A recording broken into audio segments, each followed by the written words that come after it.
offense. They're using Cam's skill set.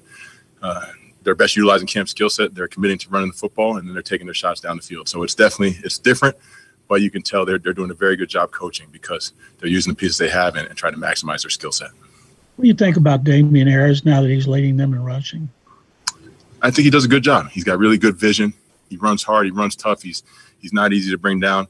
Then obviously just the worry of always having the quarterback as a threat to run and having that extra gap really that you really can't account for makes him more effective. But he is a good back. And now Sony Michel is no, he's no slouch either. When he was in there, he had more, he averaged more yards per carry than Damian. But they're very, very good in what they're trying to do in terms of running the football. Aaron Wilson. Anthony, when you watch the tape of the second half, particularly the long run, what are some of your takeaways from things you guys can do better and trying to get this thing solved and be a stouter run defense for 4 quarters? Yeah, we got to not give up 60-yard runs at the end of the game, Aaron. This narrative that's being painted like my guys are undisciplined and running around blocks, quite frankly, and to put it bluntly, is bullshit. My guys play hard. They battle. They're doing the absolute best they can, and they leave their everything they have on that football field to go out there and stone the run. We lost the game 10-0. Yeah, you could say it's been 17-0. All right, but we expect to go out there and stop the run every time we do it. But to sit here and paint this narrative, there was a question asked to Romeo the other day about the accountability of the defense. Are they accountable? Hell yeah, they're accountable. Anybody that's worked for me, anything I've done in my entire life has been accountable. And if that's ever questioned, then I'll resign. Okay? But these guys battle. They fight. They're doing everything they can to go out there and stop the run. And we're going to try to do it again this weekend. And when you look at Zach in his last couple of games, do you see an improvement from Zach after the bye week? Bobby King had said he thought he would see that from him. Have you seen that? Yeah, Zach's a hell of a football player. He's a hell of a football player. He's got tremendous instincts. He's a ball hawk. I mean, he's playing how we expect him to play. That's why he got the contract he got. And he's done that for years now. So he's playing how we expect Zach Cunningham to play. John McClain.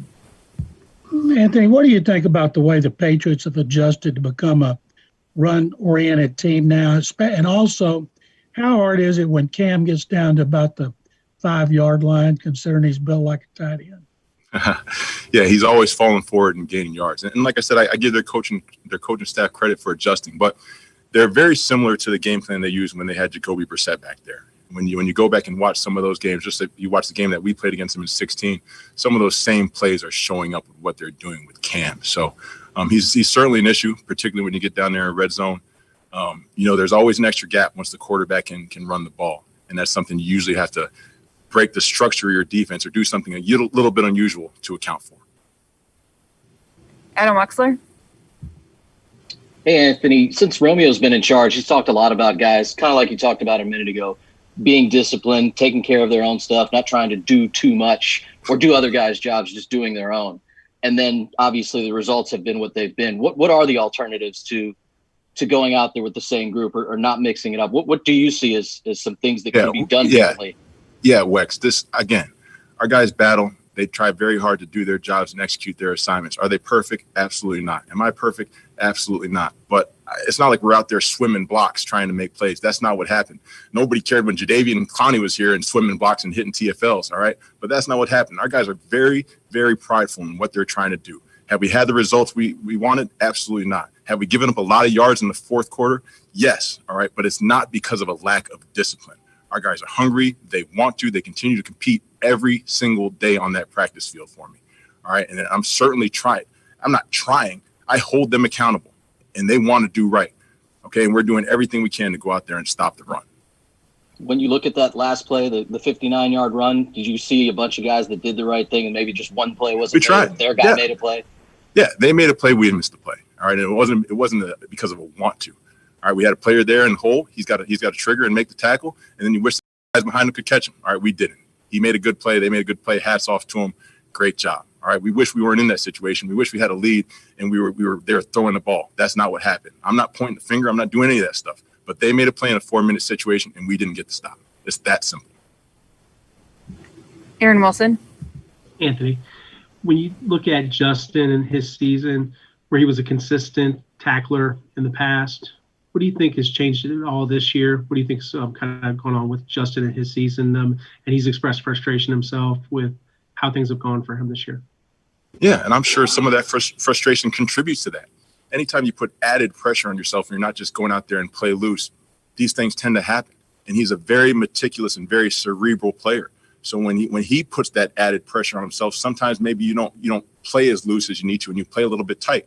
And when that happens, sometimes the production or the instincts just don't trigger as fast because you've put so much pressure on yourself. I want Justin to go out there and play loose. I told him at the end of the game, all right, everybody saw the play, they're like, oh, Justin Reed missed a tackle. All right, I told him, just go shoot your shot. All right, go shoot your shot. If you miss a tackle, you miss a tackle. All right, but if the guy's in the backfield and you got a chance to make a TFL, shoot your shot, and the rest of the Cowboys should be running out the stack and get that guy on the ground before he gets the first down. But I'm not disappointed or discouraged in anything Justin Reed is doing. He is everything that is right about this organization, off the field and on the field, and he's going to get it right. I promise you that. John McClain.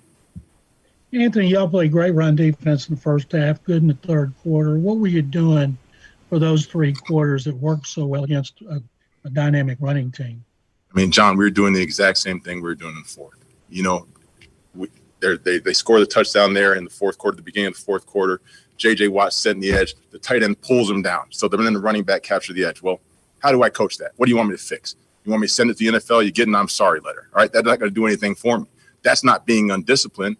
That's them make a play. They made a play on 3rd and 18. We probably shouldn't even be in that situation, all right? Hats off to them. They made a play. We get a PI call. These guys chuck these balls up in the air. Their receivers run into my DBs, and all of a sudden we get PI calls. Well, there's not a whole lot we can do about that except complain to the league, and then I get an I'm sorry letter, okay? But it's nothing that we're doing differently, all right? Unfortunately, we've been put in these situations where we got to get stops in the fourth in order to get the ball back to our offense, and we haven't been successful enough, all right? But our guys, again, that's not a want to. That's not a work thing. They work. They try, and we just got to be better in those critical situations. It's competitive excellence, right? John Wooden talked about it. Urban Meyer talked about it. You got to be at your best when your best is needed. And right now, unfortunately, we haven't been able to do that consistently enough on defense. Last question for Aaron Reese. Hey, Anthony, kind of going back to Justin Romeo, talked about how before he's playing in the box more for you guys this year than in the past. I know he's played in the box before, but are there anything you're just asking him to do now that he hasn't really had to do it all, or is it kind of just doing the things in the box more frequently? No, he's doing the things that every NFL team asks their safeties to do. Sometimes we play split safety, sometimes we play in the box.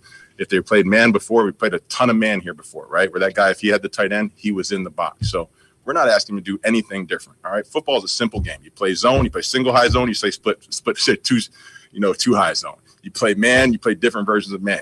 Nobody's reinventing the wheel out there, all right? So if we're not asking Justin to do anything he hasn't done here in the past. Great. Thank you so much. We